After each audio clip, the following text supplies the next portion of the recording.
Right. Welcome to this RCC call. A little bit of an exploratory conversation today, which I'm looking forward to. This is an opportunity that kind of arose from within the community through conversation with Joannie. And Joannie's going to be facilitating most of the call. So I'm just kind of giving some framing here at the beginning to start us off. I already suggested that we rename ourselves to include the title of our retreat center if possible.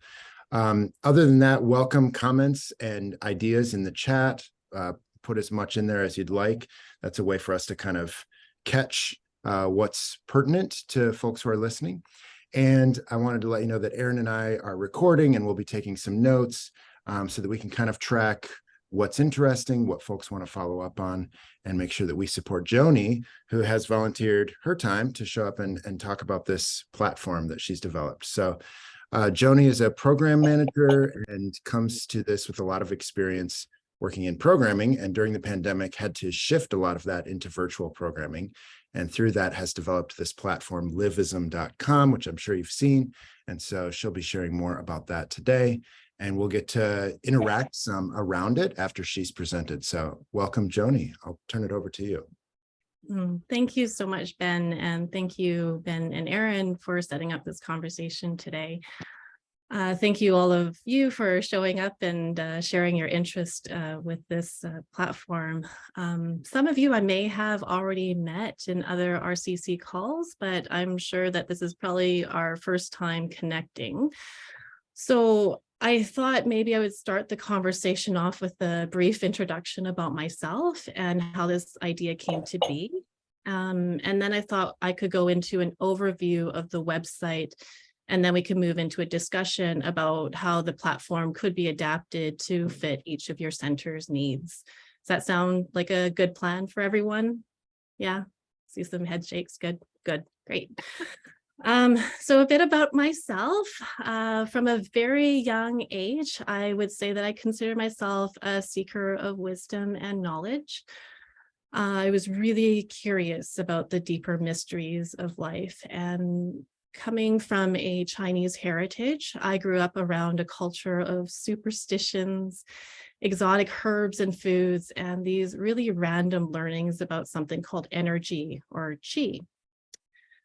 But the deep understanding of these pieces in my life were really challenging because I'm also the first generation born in a Western upbringing. And I was also surrounded by a predominantly European settler environment. So in order for me to fit in, I really didn't want to learn my cultural language, and translation in these areas of my life was quite limited.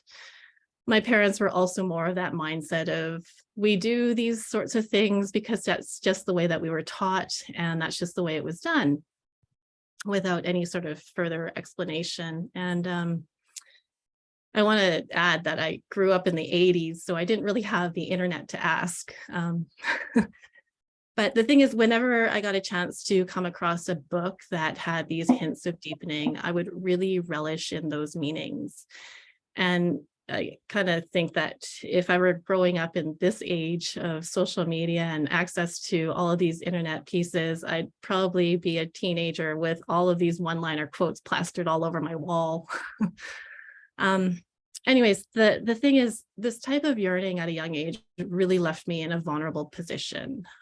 When I had come of age, I had met someone a little bit older than me who had the life experiences and depth of knowledge that I was really looking for.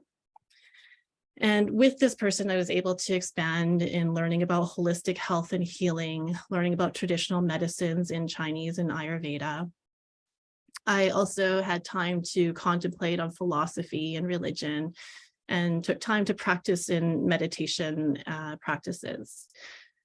The thing is, with this person also came a lot of manipulation and abuse through that process. And it was only through some kind of divine grace that I think I managed to pull myself out of that situation.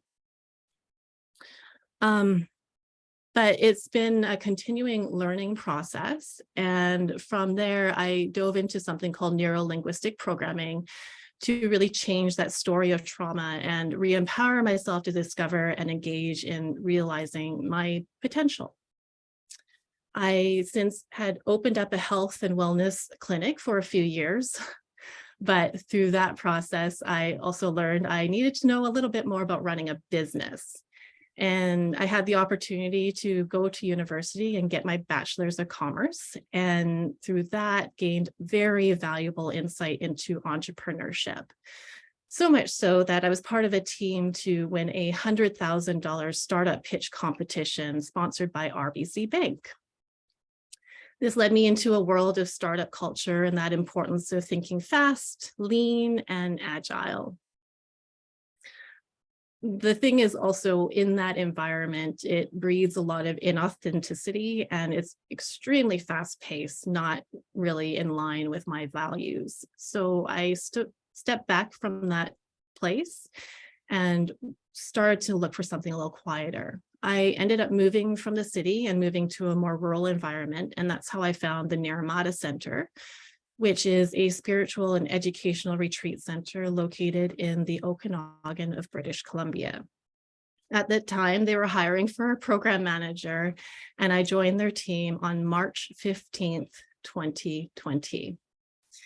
Yes, I see some head shakes like, ooh, not a good time to start. Yeah, March 15th, 2020, that day of everything shutting down. So if there was ever a time to pull from that entrepreneurial insight, it was during this time. The center had opened as a in-person facility and had never, ever considered anything online. It was within the very first 3 months of hire that I managed to curate a variety of online programs. And then really for that very first year, the online programs made up for the expected canceled revenue of those in-person programs. The center continues to offer online programs and also continues to be an additional revenue stream for the center. I'll add that I am no longer part of the center's online programming because we also managed to secure a grant and hire someone else to manage that piece. But I have remained really interested in seeing how online programming could be expanded outside of the center. And that's how I started to play around with these ideas and created livism.com. But I do want to take a moment to be very clear that this is a personal venture and not at all associated with the Naramata Center. I do this on my own time and with my own funds. So complete separation with the Naramata Center. My hopes for this site is that it could be a virtual gathering space for people so that they can discover their spiritual journey in a very safe and supportive environment. I think that in my own personal experience that had I had access or known of such a thing, that maybe I wouldn't have been so vulnerable to dangerous circumstances. And I have also discovered that through my time as the program manager at Naramata, I've connected with many retreat centers, and I have really found that your centers do offer that safe and supportive, meaningful learning environment for that personal exploration and deepening. I'm deeply grateful for that. So I'd like to be able to do what I can to make your retreat centers and your content more accessible to someone like me at a young age, so that there's a lot of variety and access to reach out to. So that's a little bit about me in a nutshell. I'm going to go next into sharing my screen and opening presentation slides to give an overview of the actual website. Again, I encourage you to add comments and questions into the chat box, but I will come back to them after I finish the overview to open up the discussion. So just need a moment to get my screen here.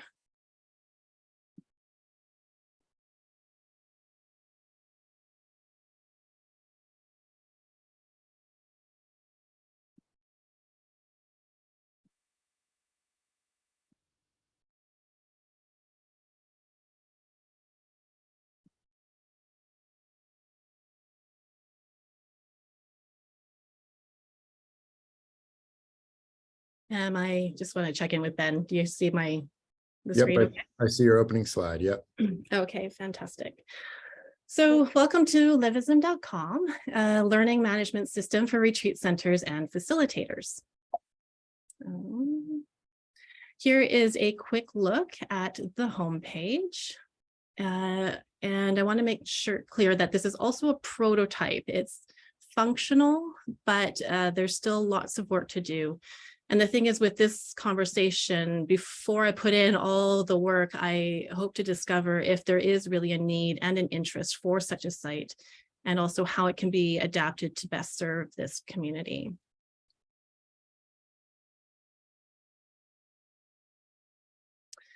I'll cover a very high level overview of the website by sharing the teacher or retreat profile, the student profile, how to set up a course, and then disbursement of payment.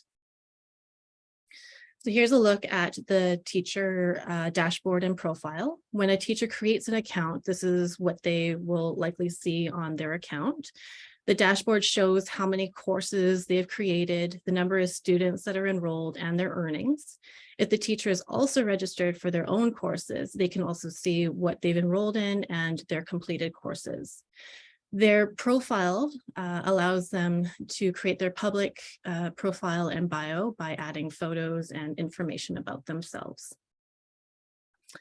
On the teacher account page, there's also this link to create a new course. And once it's clicked, it's going to take you to a page like this. This is the course builder, and in the components of the course builder, you can add your course title, write a summary about the course, and this summary will be displayed on the course landing page for registration. Under the course settings, you can select the number of students, or you can leave it at 0 for unlimited. Once you set your students, you can also set your difficulty level of the course. And then the next is the enrollment expiration. If you want to remove access to a student after a certain number of days, or it can also be set for 0 for lifetime access. Oops.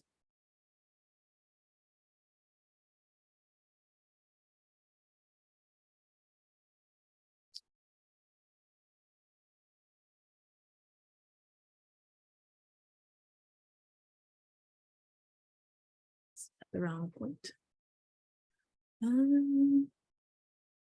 So then the content drip feature that opens after will open up content after certain requirements have been met or after specific dates, but that's also an optional item. You can choose from a drop-down menu category that are connected to filters of the main website. Here we have featured and medicinal plants, but you can also pick from a bunch of other categories. You can set your own program to be free or paid, and you can also set your own price, as well as discounted prices if you want. On the landing page, you can add photos and videos, which are easy to upload based on whatever you have in your files. Then to add content to your course, you select to add a topic, and the topic is the heading of a section. Once the topic is created, you can add lessons under that topic. With the lessons, you can also select to add photos and videos. So we can just see how this is created in the video.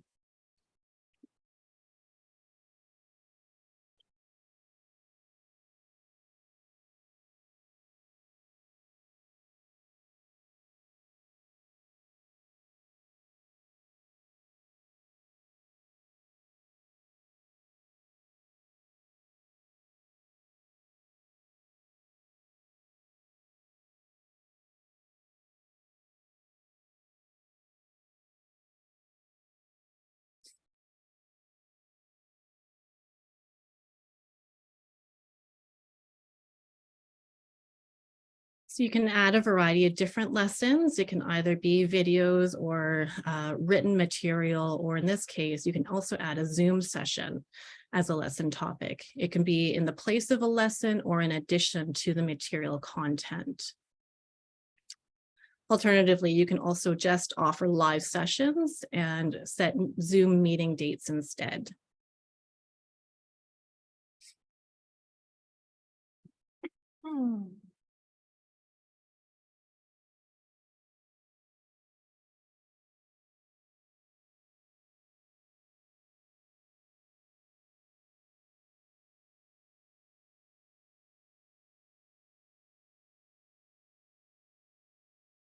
And here is the option of just doing Zoom sessions. After that, you can also add course attachments that can easily be downloaded by the student, such as worksheets and additional resources. And then in this next section of additional data, this is what's added to the landing page, which you can see an example of in just a moment. Once all the information is complete, then we'll click publish, and then you can see a preview.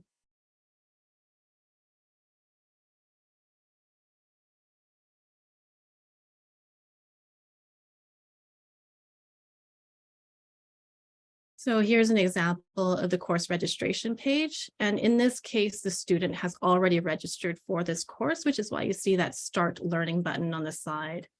If the student wasn't yet registered, it would say something like add the course to your basket.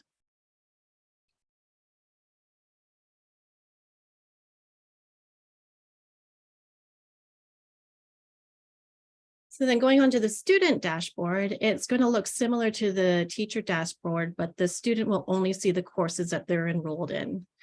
In the settings, the student can also create their own public profile, and this profile could be used for questions and answers, as well as the forum discussions. When a student is enrolled in a course, this is what the course page will look like, which is what we just sort of saw the video piece of. And in this case, on the left side, there's all the different topics and lessons that you can see right here. Or if you've set up Zoom sessions, then this is how it would look for them to join. And you can see they can join in their browser or join in the Zoom app, and it will have all the information on how to join there. So that really covers a very high level overview of the website. I think the only thing I didn't quite mention was about payment. So I was thinking that, with the centers, there wouldn't be any cost or upfront monies for any of this to work with. But the piece of where I would see is that when a student registers, the site would collect some type of administration fee, which could be worked out with each of your centers. Other than that, I think it's kind of time to move on to discussion. These are sort of the conversation questions that I'm hoping to focus our time on. And they are, how does your center currently offer online programs? What are your challenges in offering online programs? And what aspects of online programming are most beneficial to your center? And in what ways would this site support your online programs? So I'm going to conclude this piece of the presentation and close my screen, and I'll post these up into the chat box, and we can also start to get into all of the questions that you've had posting into the chat box here.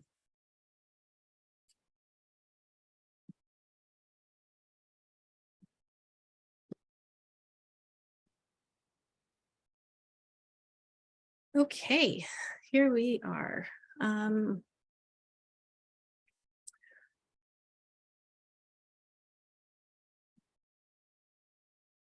So I would invite people to unmute and to raise their hand. Maybe Ben and Aaron may be able to help me in this part for facilitating, and if someone has raised hand, to make a comment and or help me with questions.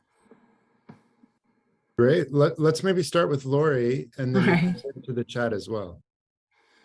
Thank you, Joanie. I appreciate this information. So I'm with Our Lady of the Prairie Retreat in Wheatland, Iowa. We're a small retreat center, but we've been doing an awful lot of Zoom retreats, and we just advertise them through Facebook, through our calendar that we publish and send out. I guess what I wondered in advertising with you, would we also, I just feel Zoom is an opportunity for us to share online programming. So is there an opportunity for me to look and see what other people are offering, and perhaps we can share that with our contacts as well? And then, they would maybe pay. So what we do now, we share some programs with other retreat centers. And when someone registers through that particular retreat center, they keep that particular registration fee, and then they help pay the presenter. Is there a way to share that information so we could advertise for each other and help, help with the expenses of the presenter as well as then get more revenue for our own? It's a really good question, and definitely something that we could explore, because with the platform, it could be adjusted to being a hub. So it's offered for all of the centers in such a way that as you share the content, it becomes this way of sharing all of this retreat center's content. That way you would be able to see, well, even as it's set up now, you would see all of the different contents from each retreat center. And maybe you'll be inspired to see, oh, such and such is doing a course on meditation, and we're doing something very similar. Maybe we should collaborate and create a course together. And then the two of your centers would upload a course and figure out how you would want to do the administration fee piece together. That could be a possibility, and I'm definitely open to exploration around that. Again, I really want to emphasize this is a prototype and totally open to adjusting as needed. Lisa, let's go to you next. I was just actually yesterday in a presentation for Rizuku. Are you familiar with Rizuku? No, I'm not. Well, it's a platform similar to this actually, but one of the questions is when people pay through your site, what do you accept as far as, is it Stripe? Is it PayPal? What is it? What? So those are things and elements that could be created. Right now it's set up for Stripe and PayPal. It has both of the options. It also has Google Pay as well. But again, we can adjust to make it as whatever it needs to be, because this is the learning process. We get to explore and create all together, and whatever it needs to be, we get to do it. Thank you. That's very helpful. I might pop over to several kind of fee related questions in the chat. I think there are 3 different ones. One is about a sliding scale for registration. Could that be added for an individual learner to have a sliding scale option? And I think a very similar question is about a scholarship application. So those are kind of the consumer facing fees. Then also there's a question around an admin fee, whether that's a flat rate or a percentage. Right. So the sliding scale piece is something we'll have to explore a little bit more. I don't yet have a plugin in place for something of that sort, but something I can definitely explore into making that possible. And if not, again, it's going to be one of those things of exploratory learning and seeing how we can make that happen. The scholarship, I am hoping to add something of that sort to the site. And it would be probably some kind of application process and then a discount code that would be given to a potential participant. With regards to the administration fee, that's how it's currently set up. So for any programs that are added, when there is a registration in place, that the site would take an automatic percentage for administration. I have it currently set at 30%, but again, it's one of those things that can be adjusted. Linda? Thank you. Very interesting. I have a couple of questions. Do you have a base that's needed to make it fly? For example, if 3 retreat centers agree and put on courses there, is that sufficient, or do you need a minimum of 12, or do you need 15? Because if someone goes 100% into this and then 6 months down the road, it can't maintain itself, that would be a concern. Also, is there any kind of moderation of what the courses are? If there's a course that might not agree with our philosophy, and I'm sending people there and they're seeing content, and in their minds, they see us connected to that. So is there any kind of moderation of the content? And what happens when the event is over? Is it recorded? Does it stay there in some kind of archive? What happens then? Good questions. So I'll start with the archive recording piece. It's going to be based on how you set up your course itself. So if they're all live sessions and you wanted it recorded, then it would be based on how that is uploaded. So if you have personally videoed that live Zoom session, then you can share that as that would be you own that content.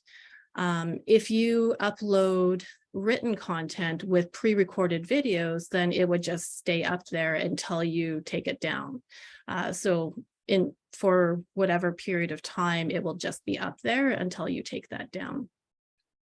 The piece around moderation, really great question.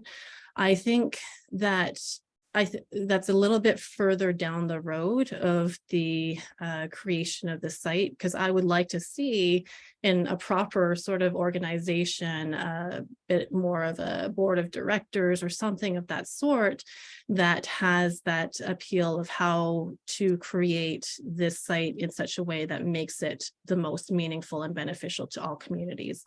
I believe that there is a common thread for all of our retreat centers in that we are trying to find ways of deepening spiritual learning and engaging in personal exploration and well-being. And so as long as it follows the ethos of realizing potential in people, that there would be something of that content. If it goes in, the other thing is that there are categories. So if someone is interested in going into a deep dive on a specific religion, then the course itself would be categorized under those particular pieces. So if you don't have an interest or you're not engaged in certain areas, then you just wouldn't go and filter your course content to those areas. And then the other piece, the other question, sorry, can you please remind me of that? Oh, the minimum, Yeah. the minimum number of, I am hoping to get a minimum of 5 retreat centers to work with. And with the 5 retreat centers looking to upload a minimum of 30 programs just as a start to get going.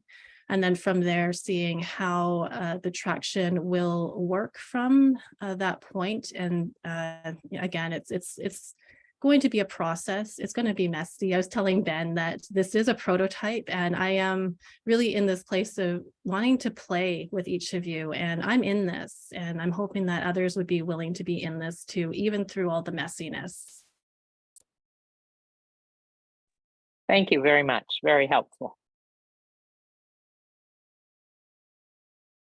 I see some great comments in the chat from Sheila and a question coming in here from Sally saying, are you open to working with individuals as well as retreat centers in terms of uploading content? Yes, absolutely. I see this as both an opportunity for both retreat centers and individual presenters. So individual presenters also have the opportunity to upload their content and to share. And this could also be an opportunity for retreat centers to discover new presenters. I want to read this question aloud here from Sheila, talking about courses and the nature of a retreat that usually hosted retreats involve multiple sessions over a weekend. Do you envision retreat centers booking multi-day retreats with participants choosing which sessions to attend? How is that structured? Again, I think it's going to be dependent on the individual retreat center and how they upload their course and how they share the information based on the course landing page. There's so much adaptability and flexibility in how the courses are offered. So if you wanted to do a weekend retreat, you could set it up as a weekend retreat by saying our courses are on this day to that day, and they're going to be live sessions, and this is the time and place of when you join. Or if it's just a pre-recorded, then it just lives up there, and then someone would be able to purchase and download or just have access to it infinitely for however much time you want them to have access to it for. Can we go over to Max? Thank you. I have we right now manage everything on all of our online retreats on our website. We have through Google Docs, through having all the videos, all of the special sort of slides and everything are available in some way on all of our group pages or through the docs and stuff, depending on what the needs of an individual course are. So we're not having, besides wanting to make it look prettier and feel a bit more functional, which we're working on right now. We have a new marketing person. The biggest thing is that we have a sort of that Row has been going for the last 50 years, and a lot of our traditional attendees are getting older. And so we're changing the way we do programs, and that's why the online thing works better, but we also want to expand our audience. So what does this offer us in terms of that? Like, what are you doing in terms of, I don't know, advertising or outreach or marketing or whatever that looks like, that would sort of solve the conundrum of how we bring more people to our really great programs? I see. Oh, thank you. Thank you for the question. So marketing is sort of my interest and passion. And I would say that through this type of platform, there's a way of creating critical mass of an audience. And once there's that critical mass of an audience, then they're going to be doing their own exploratory work through the different courses, and through that discover the various retreat centers. So you would have that access to another audience base based on other facilitators and other retreat centers that have uploaded their content. And so through that, that's where you would have that additional access to participants you may not necessarily have access to at this moment. Does that answer the question? Yeah, it's a beginning. I think it's just like, what are all the dynamic ways we can bring for anybody on this call, bring people who aren't in our communities already into this, and to let everyone know what's available, and just what are the, besides all of us giving you our information, I just would like to know how much we're getting, because your platform and your design are really, really lovely. But I also know that we have a version of that needs some work. But that is working. And so, yeah, again, I'm sorry, I'm repeating myself, but again, we're all doing great work. And how do we get more people in the world to know about that and to come here to do those things? Yeah, and so this is where I see that the hub that reaches out to the world. So there's a little bit more room and spaciousness. There would definitely be area of social media campaigns, probably, but just from a different angle than the individual retreat centers. This is coming from a different perspective of marketing, which then would appeal to a variety of different interests in spiritual exploration. Yeah, thank you. Can we go over to Susan? Thank you. I'm going to join my voice in saying this is really exciting, and deeply appreciate that you are putting your talents in this area. It's really needed. I am going to offer something starting this summer that is a year-long program that will have a combination of in-person gatherings in hub sites in different places in the country that will combine with monthly meetings on Zoom over the course of a year. So there'll be opening retreats, closing retreats, and we will all be linked together electronically. And so this is very exciting to me, because having some kind of a place for collective content and a ways to organize it so every one of the hub sites, as well as individuals who can or can't make a particular session over the course of a year, would have some place to go. Is this for everything I'm hearing is an indication that this could be a very good match for what it is that I'm seeking.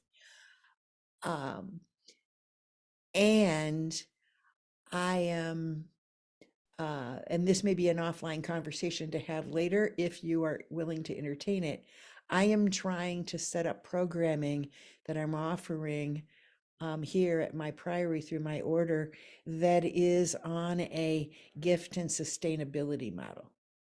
So what kind of potential flexibility is there on administrative costs? Because cost is something that is really important, and what you're doing needs to be supported. But is there space for having a gifting model utilize this platform for what I'm talking about wanting to do? That's a really beautiful question. I don't have an answer outright right now, but I would love to connect with you individually on a one-on-one to have a more deeper exploratory conversation around that. Thank you. I'll put my contact information in the chat for you. That would be fabulous. Thank you. I might take us over to the chat as well for Sheila's question. Are you envisioning being a booking engine like Expedia.com for retreat centers? Ooh, that's a great question. My initial gut feeling is no. I'm seeing it more around just being a platform for offering the learning content side of things. But that's not to say that participants, as they get to know the various retreat centers and their content, can't then go to your individual retreat centers and book through your retreat centers directly. Maybe we can do something where when they register, you could add that question, that marketing question of how did you hear about us? And maybe Livism might be a way in which they've learned about your retreat center.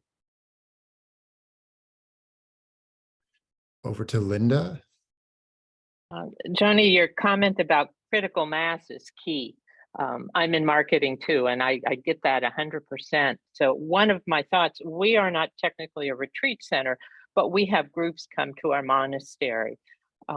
Is there a way that a group, say a justice and peace group or a parish group or a ministry group, that would come and rent your retreat center, not your program, but their program? If it's a public program and the content is appropriate, could it be channeled through this platform? So that would increase the variety of options. It would still come under your umbrella, but it would be those diverse groups. I mean, networking is the way we're going. You know, institutions are falling by the wayside, but networking is where we need to be. And all of the different groups that are in the areas where we live, I mean, we personally know a lot of them and work with them. And by bringing them through a site like this, it will help reach that critical mass and bring on more people, even if their area is justice and peace, or they're working at the soup kitchen or whatever. They still have that spiritual foundation. They are still seeking as we are, but with a little different focus. And I think that kind of networking could help you reach the critical mass much quicker. So it's a matter of thinking creatively. And when you're marketing, you never stop marketing. It has to be in your head 100% of the time, always thinking, who do I connect with? Who do I invite? Who are the key people in this group or that group? And when I connect with them and they share my information, then I have this whole other group I'm tapping into. So anyway. Yeah, absolutely, Linda. Thank you so much for the suggestion. And absolutely, this would be an opportunity for such groups to channel their work in. I believe that social justice work has to come from a foundation of self-awareness and realizing of potential, and that we increase the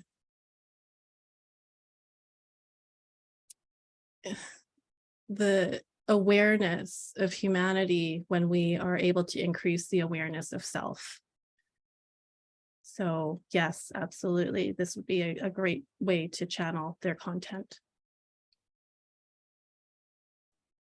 Mary Kate, are you up? Yeah, so my question is, do you see down the road this being like a subscription model of, instead of doing the percentage of the administration fee from the participants, like do you foresee retreat centers paying for like a whole year subscription to upload X amount of courses? I am sort of the thought of allowing things to evolve as they are needed to. Again, it's a prototype, and I'm willing to work with the various centers. And I'm saying that, so here's an opportunity, here's a hub, here's a platform that our centers can work with. But if I have 5 different centers saying, I like your platform, but I'd rather that you create this specifically for our retreat center, I'm open to doing something like that as well. I really just want to find ways in which we can allow your content, your centers to be significantly more accessible to the community at large. And if that means having to change different administration and fees, I'm open to working through that process with each of you. It's a work in Thank progress. you. I'm just gonna keep going back to it's a work in progress. Yeah, no, that's perfect. Thank you. Yeah. Other questions?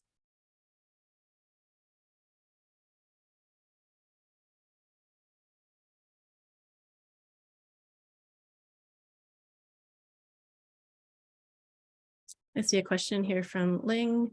Do I see Livism like a learning management system like Teachable and less like MailChimp?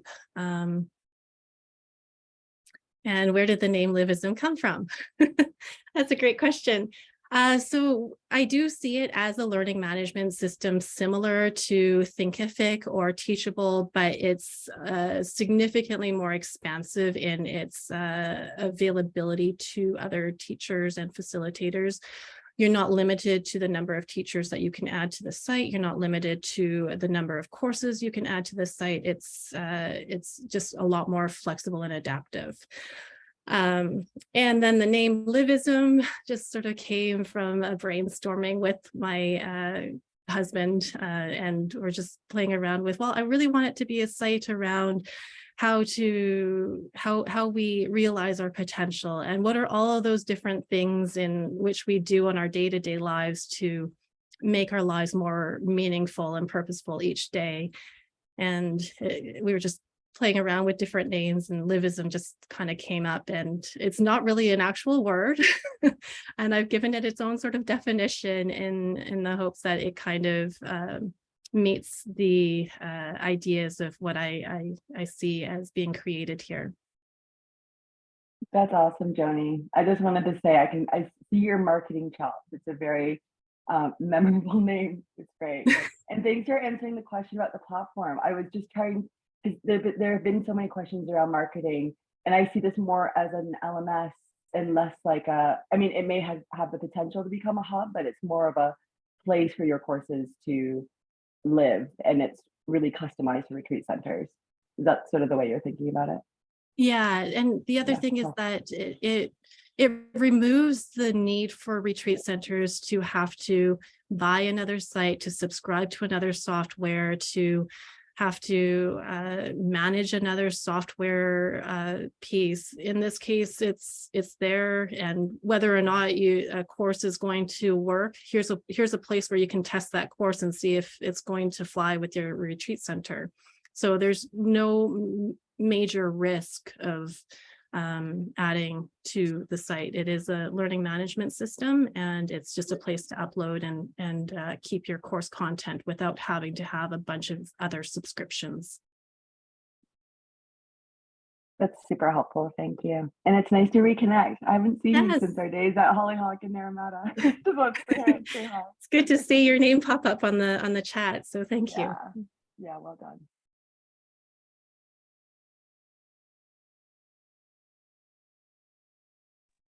Sheila, yeah. Yeah. Joni, this is very admirable and idealistic. How will you sustain yourself while you're doing all this development? Sustain myself personally or sustain like, Economically. economically? Well, I still am working full time.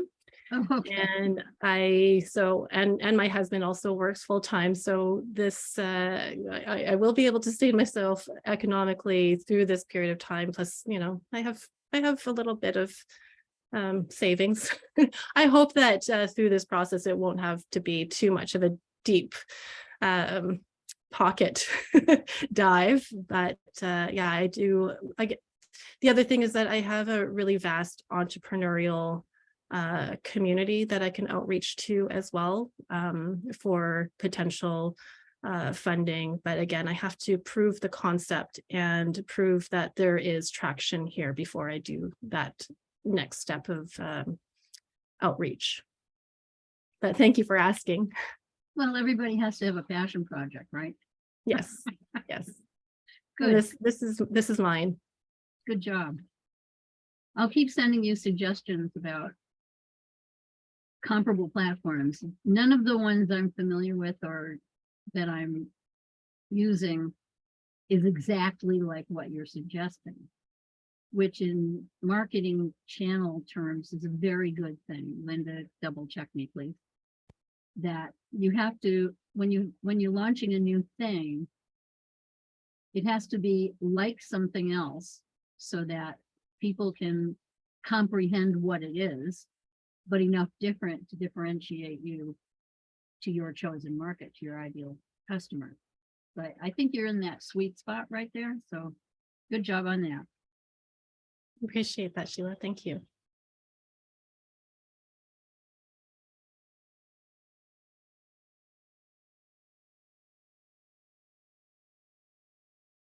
Ben, did you want to do a general check-in about how people are doing? Yeah, we have 10 minutes left here for this call, and I'm wondering if there's a clear kind of barrier to participation that anybody's chewing on, like, yeah, this seems close, but not quite. And I'd love to hear some of what that is, but I don't want to step over Joanie. This is Joanie's show, not mine. No, that was actually what I'm hoping to move the conversation in towards now is, you know, we've had a chance to learn a little bit more about the site, had a chance to ask further questions for clarification. I'm curious to know about a little bit more about how your centers are currently offering online programs. I know a few of you have touched on that. But yeah, just really wondering about, is this something of interest? Is this something that there's a desire to work alongside with me to create something that would be beneficial for your centers? Maybe we can go to Mary Kate first. Yeah, I was gonna say, if we are interested in working with you, how do we sign up? How do we like connect with you after this? Because what you're describing is what we've been looking for. And I'm the youngest member on staff, and it's not something I'm capable of creating. So I'd love to partner with you because I think this is a natural fit for what we're looking for. So I don't know if you want us to message you privately with contact info or how you want to go about doing that. Yeah, so I am hoping that anyone who is interested in connecting, I would love to set up some one-on-ones with each of you and have a deeper dive conversation around how this could work for your centers. I'll also put in my email address into the chat box here. So joanie@livism.com. And I would also hope that you'll add your email addresses into the chat box as well for anyone who is interested in further discussions and conversation. And then I also want to be mindful to the RCC community, and if there's interest in hosting more of these conversations, more of these group conversations, I'm happy to help with the facilitation of that as well.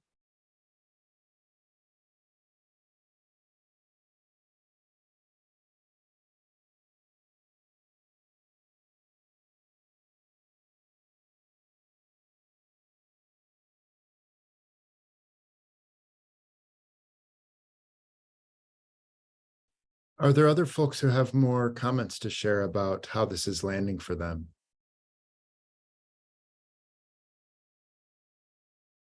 I just Well- wanted, can I just clarify, was it 30 programs per retreat center of the 5 or 30 total from the 5 that you're looking to have?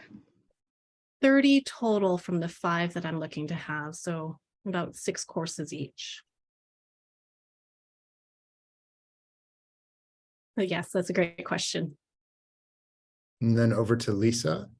Well, I guess, do you have a demo or some kind of proto that you could send to me that, you know, as I know we're going to talk one-on-one, but do you have a demo that you can look a little bit closer at this program or Yeah. no? Well, absolutely. So what I could do is we could set up a direct call. The website itself right now is a prototype. Okay. And you could go on there right now and set up an account, and you can even see all of the different things on the back end. But again, it's a work in progress. There are lots of bugs. And that's where this conversation is in place, because I don't want to put in all of the work, create all these different features, only to have 90% of the features that were created not be usable or friendly to any of the retreat centers. So I thought I'd just stop, take a moment of pause, and actually do the outreach for the very clientele that I'm looking to help service. So yes, you can already go onto the website, create a profile, and then from there play around with the different things in there. Thank you.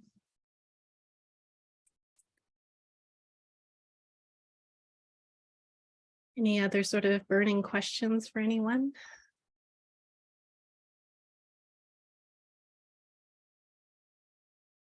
Well, thank you. Thank you to each one of you for taking time out of your very busy schedules to share interest in this conversation with me today. And thank you to Ben and Erin for hosting and creating this conversation. I'm just so grateful to all of you for being here and to support the work.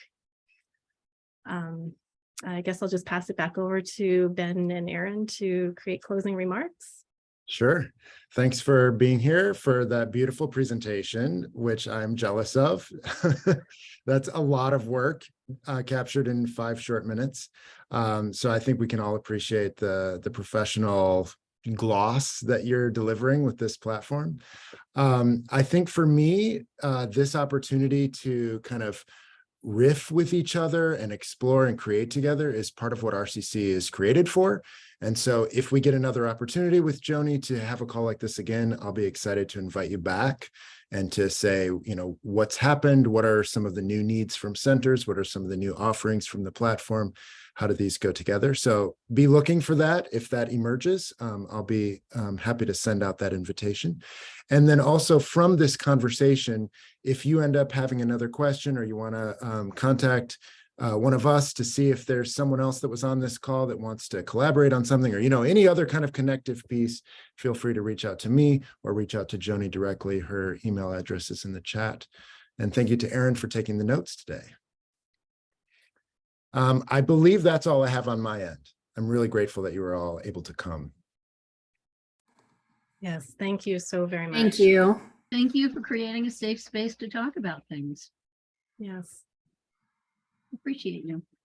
appreciate you all. Thank you. Have a beautiful day, everyone. Bye. Take care.